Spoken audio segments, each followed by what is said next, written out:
What's up? Welcome back to Foeonthefights. This is the review for UFC 279, and let me just say, it's my worst night of picks in a long, long time.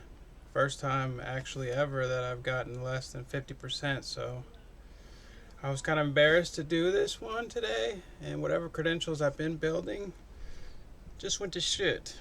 But the last three fights don't count, obviously, because they were all changed around. But I'll tell you who I picked anyway, last minute. Even though I didn't have it in the last preview, predictions video. You can believe me or not. But anyway, I went 6 and 7 total. So pretty shameful. But let's get right into it, guys. It was a good card. Even though it was a little fucking crazy, lots of drama, lots of last minute changes, lots of bullshit. It turned out to be pretty decent. Yeah, I'll get to all the topics, but we're just gonna go fight by fight. Number one, we had Darian Weeks versus Johan Leonesi. Kind of a boring beginning of the card. I thought Darian Weeks would get it done just because his build and fight style reminds me of Gabe Green, and Gabe Green was able to get the job done over Johan, and it was very close. I wasn't really paying too close attention because it was fucking boring as shit, but I think they could have gave it to Darian. Darian looked a little surprised, but I mean, he didn't really do much to seal the deal. But yeah, it was a really close fight. Could have probably even been a draw, but I think they're trying to limit the amount of draws they give out. So yeah, first fight of the night. I'm already off to a bad start. 0-1. Then next we had Melissa Martinez versus Elise Reed. I picked Melissa Martinez. I should have did a little more research. I looked at her record. She had knockouts, TKOs, so I was thinking that her youth and striking would just be too much for Elise, who's, I think, a veteran. She's been around for a while. But I was wrong again. So 0-2. And yeah, Martinez looked, it was kind of a close fight, but she was just so small. Very undersized for the weight class, it seemed, and she had lots of volume, but not much not much power in her punches and strikes. But yeah, so I was off to a terrible start, and it keeps going with fight number 3, Chad Anheliger versus Alatang Haley. I picked Chad Anheliger because the dude's on like a 10-fight winning streak. Even though this is his debut, I thought the youth and the sorry if you hear my wheeze, I got fucked up lungs anyway. I thought he would be able to get it done over Alatang Haley, but man, Alatang has really stepped up the game. When the fight was starting, I heard he did some work with Henry Cejudo down at Fight Ready, I think it is. So that was something I should have probably did a little bit more research on, because I knew he was good. I knew he had skill. He just needed to like sharpen everything up. The strikes were always, he was always kind of a brawler, but he stayed really patient, composed, and technical in this fight, and just kind of pieced up Chad. Chad, to his credit, went the distance, and there were times I thought he was about to get put out of there for good. I mean, he got his nose busted up in the first round real bad. Fought through it, so props to him. He might be able to, redeem himself in his next fight. This is just his debut, so I wouldn't count him out right away. But yeah, he looked like a pretty decently well-rounded fighter. Just didn't really have much success, unfortunately, against Alatang Haley, who I kind of wanted to win, but I try to pick with my gut, not my heart. So I went with Chad, 0-3. Moving on to fight number 4. We got the bad bitch. I mean, no disrespect, but this is a bad bitch, son. Norma Dumont versus Danielle Wolf, who's no pushover herself. She's a boxer, 1-0 in MMA. I just knew that Norma Dumont's well-rounded mixed martial arts game would get her the win, but she surprised us all, and she was like fucking piecing her up in the striking department. Too much for her, man. Norma's got them thick legs, that fat ass, and yeah, she's a beast, man. She really impressed me. I knew she was good. She had that last fight was super close with Macy Chasson, who fought later on in the night we'll get to. But yeah, Norma looked really, really good, man. I'd love to see what she does next. I'd love to see her against Amanda Nunes eventually. I think if she can stay well. So yeah, great night, great win for Norma Dumont. And man, I didn't think she was like in the top 10 of baddest UFC women, but she's up there now. And Danielle Wolf, should be interesting to see what we see from her in the future. She reminds me a little bit of Clarissa Shields. Comes from boxing, world champion, multiple champion, but it's MMA, and you gotta have ground game, or you're just at a huge disadvantage. And no, I'm not sure, but I thought this was the first chick I saw wearing eyeliner in a UFC fight. That kind of threw me off. Never seen it before. I mean, if you want to look good, whatever, but you're in a fight, lady. Who gives a fuck how you look? She's a monster, though. She's big, she's long, she's a big chick. I mean, so is Norma, but Norma's more thick, and you know what I'm saying? And Danielle's just kind of like, she's kind of like tall, skinny, like super crazy endurance. But yeah, she just needs to really work on that ground game, and she might, be a problem one day.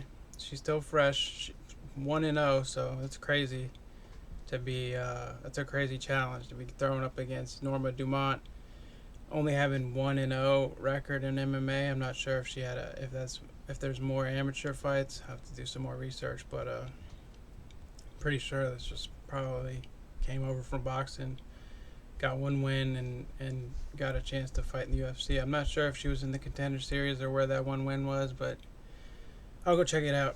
And then this next one, anyways, I got that one right. That's the first one I got right of the night. So far I'm 1 and 2, 3, 1 and 3. And then the next one I got wrong. I picked Jake Collier. Man, I wanted Chris Barnett to win this one. I thought he could win this one, but I looked back at the stats, and Jake, his last like 8 to 9 fights were win, loss, win, loss, win, loss, win, loss, win, loss. And his last fight was a loss, so I just had this feeling he had to win, because that's how history has shown his fights to go. And man, he actually came close to winning. He fucking went hard as shit in the first round. I was telling a buddy, if he uses his size advantage and his overall grappling advantage MMA game, he's never really shown to be a heavy grappler. He's just kind of been one of those heavyweights that's like a lower level. Obviously, he's in the UFC, so he's high level, but he's never climbed up to fight like top 10 or 15. He's kind of just been like that test for new UFC guys to see where they're at, which kind of sucks, but hey, he's a fun fighter. And man, he just absolutely gassed there in the second round. Yeah, it was crazy. I mean, props to him for going so hard in the first, but props really needs to go to Chris Barnett. The guy is small for the weight class. He was a massive underdog at plus 370. Crazy, man. I told my friend I'm just having terrible night of picks, because so far I'm 1 and 3, and now I'm 1 and 4. And Jay Collier Chris Barnett just got on top of him in the second, and he just couldn't get up, man. He just kept hitting him. I thought if he just gave up his back and tried to like create a base and just pick him up, but man, he was tired. And Chris Barnett missed weight. That's a big boy on you, with just all of his weight sunk down in mount. So props to Jake for fighting as long as he did.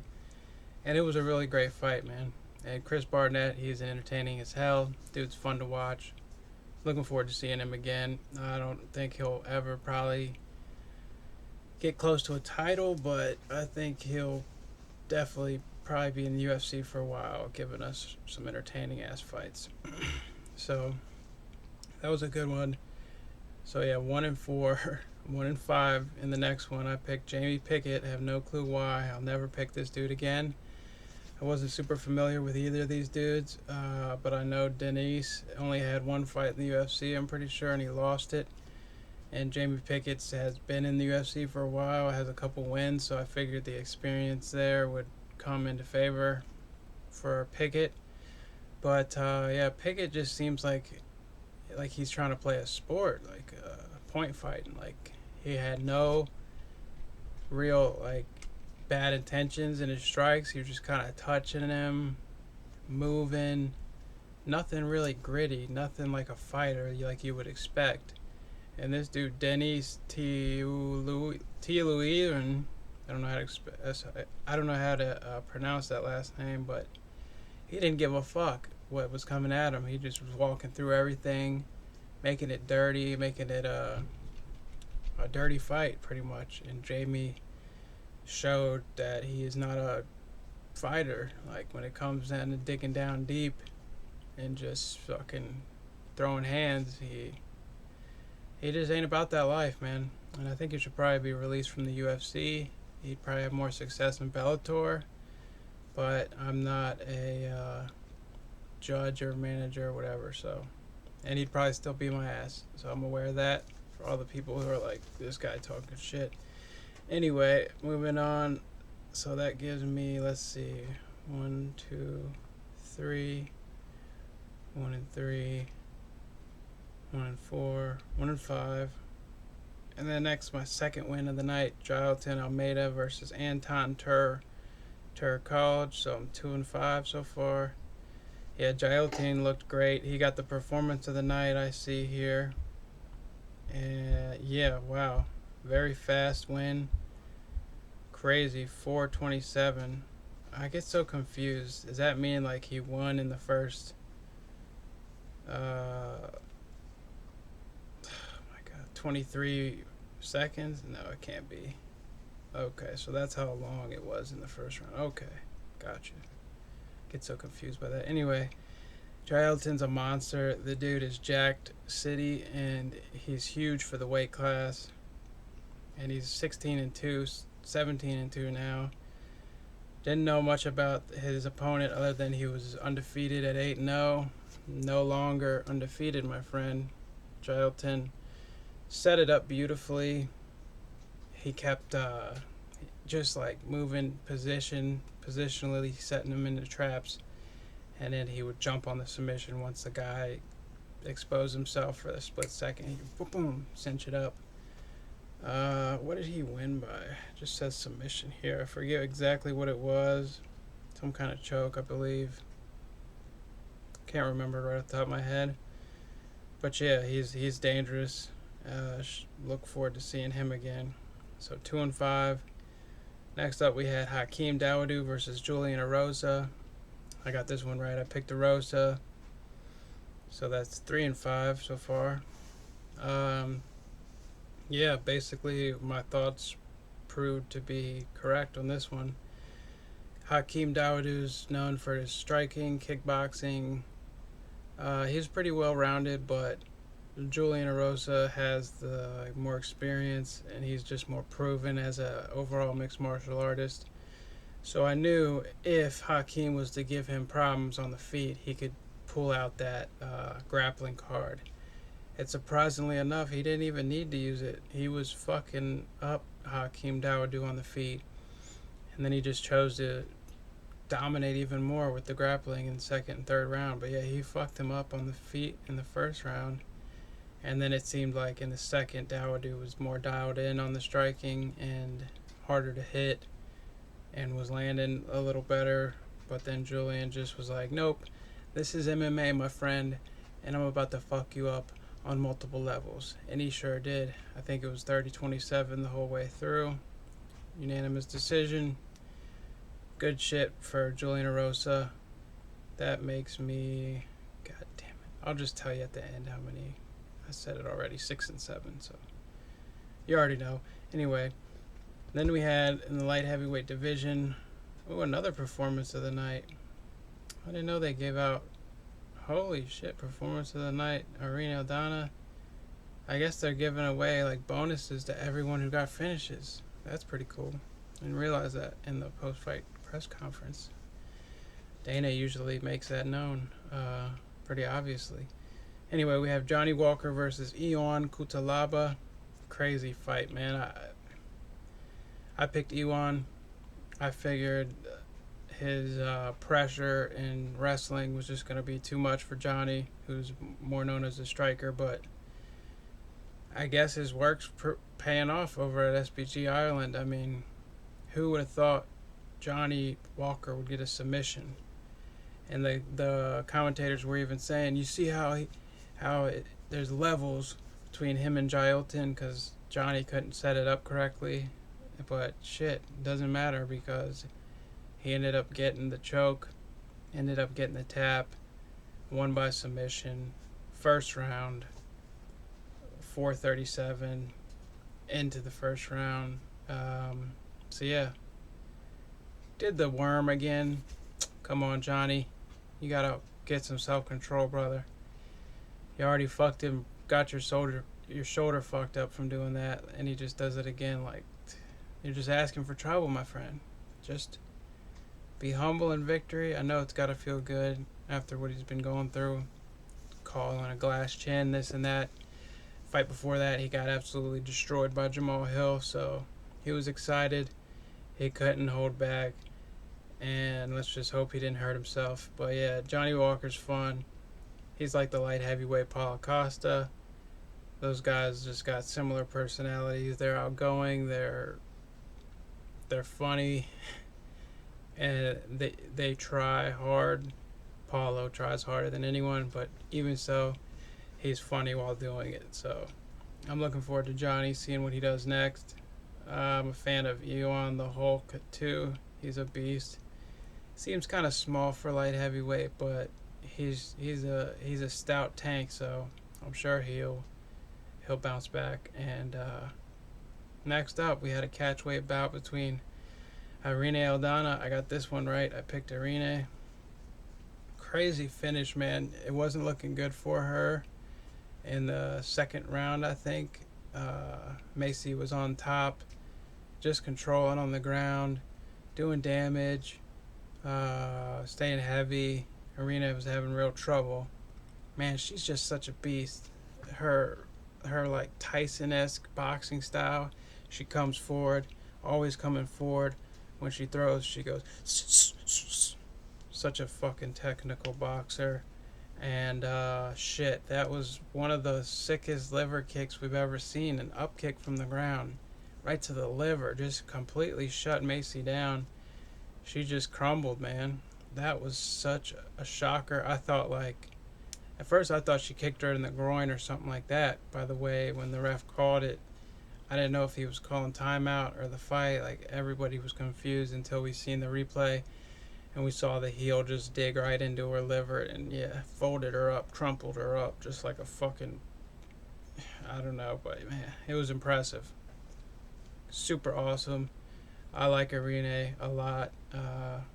I hope she gets to keep climbing, and I hope she does well because she seems like a badass chick, and her and Norma are the baddies of the night. And yeah, I got that one right. And then, so yeah, that's the end of my picks that counted.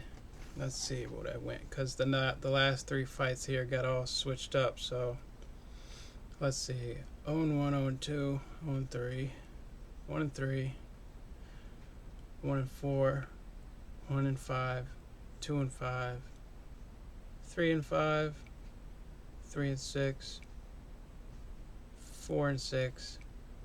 So yeah, I went 4-6.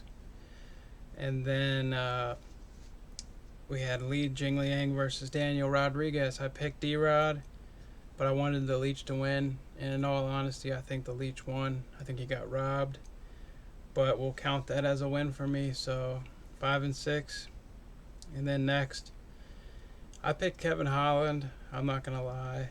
I know it's not on the predictions episode, but I thought I just really am a huge fan of Kevin. I knew Khamzat was probably going to win, but shit happens. It's MMA. It's crazy.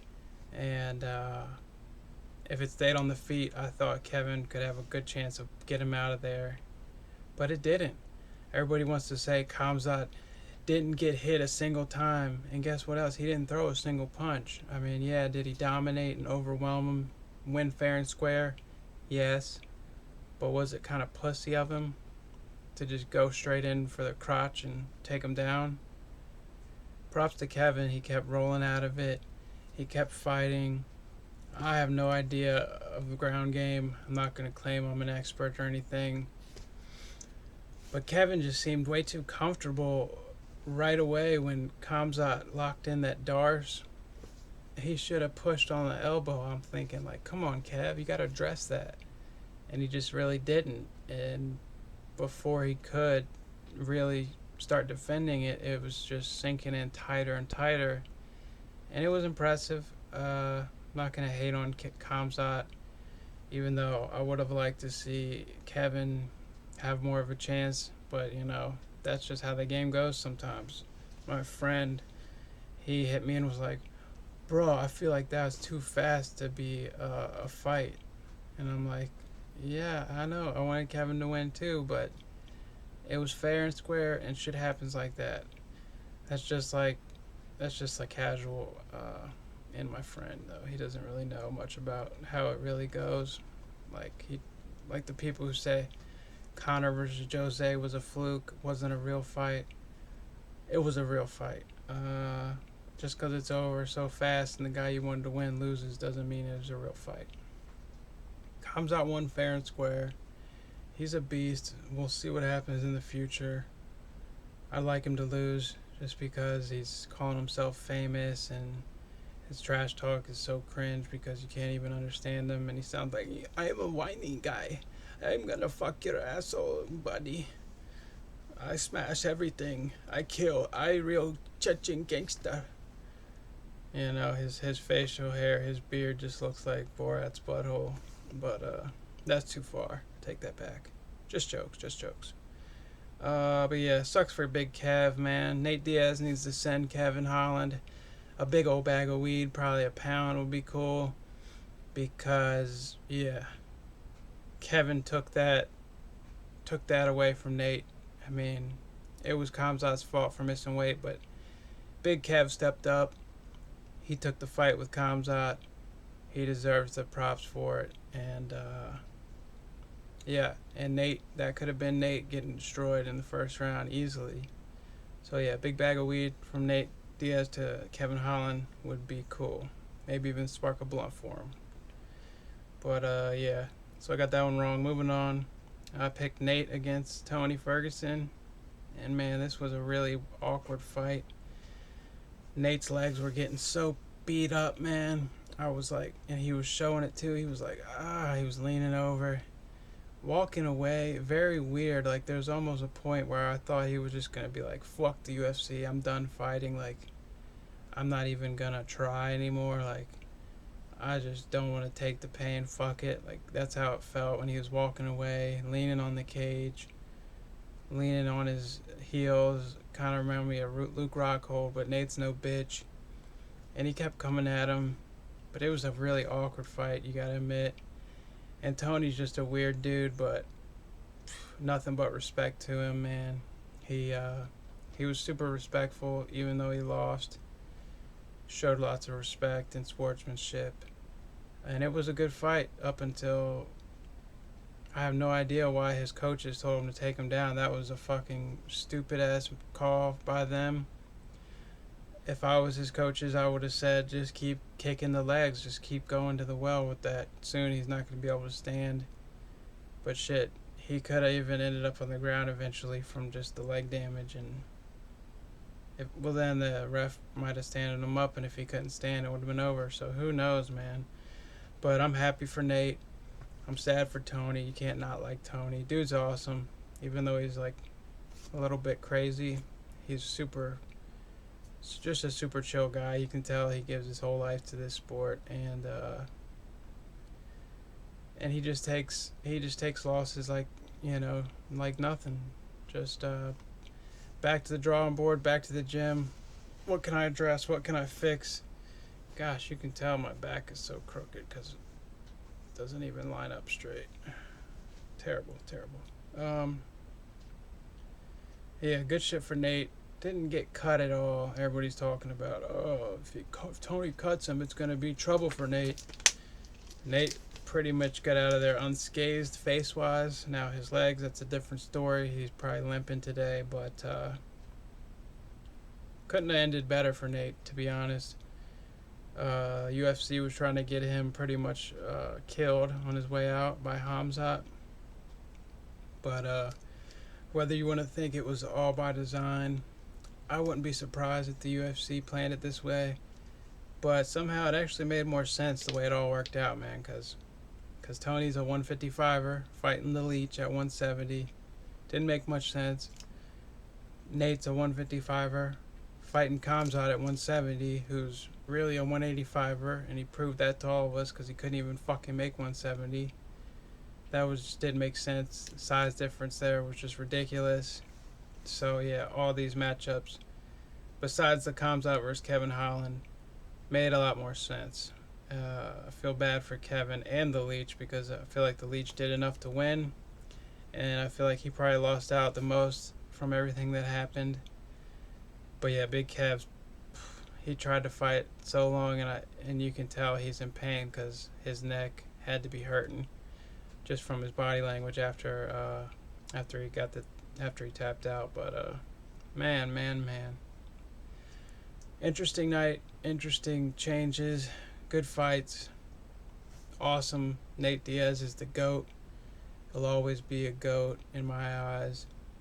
Nate Diaz Army, Stockton motherfuckers. Yeah. So yeah, that's the wrap up, guys. 6 and 7, if you want to count the last 3 and take my word for it. Even though I only got 2 out of 3 right, I'm not lying. I picked Kevin.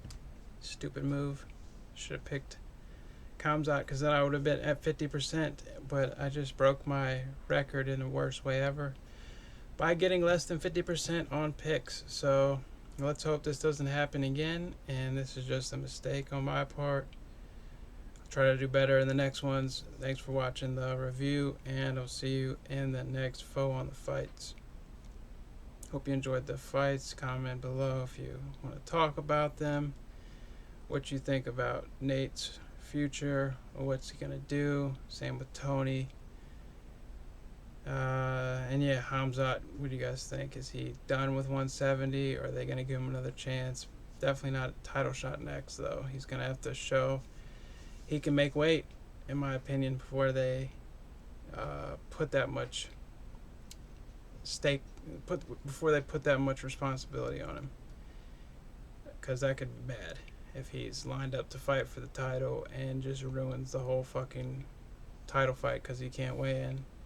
And if he weighs in like that, then the whole fight will probably be canceled anyway. So you can't do shit like that. And he's talking about he's a monster this, monster that, kill everybody. Maybe at 185 you're going to have to start showing, because you can't do it. You can't be 180 pounds and fight 170. It just doesn't work like that in the UFC. Weight classes are there for a reason. So interesting to see what happens. Anyway, thanks for watching. See you in the next one. It's Foeonthefights. I'm Forrest Rooney, your host. Peace.